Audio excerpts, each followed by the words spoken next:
મીરા, મને એક પ્રશ્ન થાય છે. બોલ ને. રિયા, જે ખોરાક ખાય છે તે આપણા પેટની અંદર જઈને શું થતું હશે?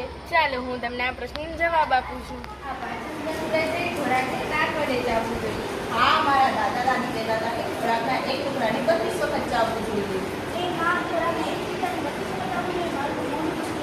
હા, કેમ કે જેના નાના નાના ટુકડા થઈને લાડરસ ભરી જાય છે તે પણ ખોરાક અન્નનાળી દ્વારા જઠરમાં આવે છે. જઠરનો જે જેવો આકાર થશે એટલે જઠરને અંદરની દીવાલ સ્લેશમાં હાઇડ્રોક્લોરિક એસિડ અને પાતળ રસોનો સ્ત્રાવ થાય છે.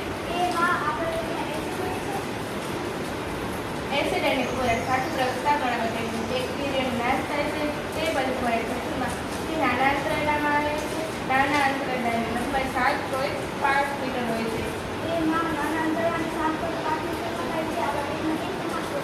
તે નાનું આંતરડું ગુજરાવે સાથે રહેલું હોય છે આપણા પેટમાં.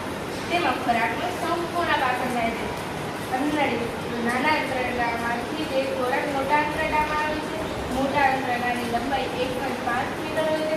તેમાં અપાકૃત ખોરાકનું પાણી સાથે શોષણ થાય છે. તે પછી ખોરાક મોટા આંતરડામાંથી મળવાથી નિકાલ થાય છે. હા, શૈલેષભાઈ. મારું નામ છે મહેશ્વરી કપના ગોવિંદભાઈ. મારું નામ છે મહેશ્વરી વિદ્યાર્થી. અમે બધા ધોરણ 7 માં અભ્યાસ કરીએ છીએ. આશા રાખીએ છીએ કે તમને ખોરાકનું પાચન કેવી રીતે થતું હશે તે સમજ પડી હશે. નમસ્કાર.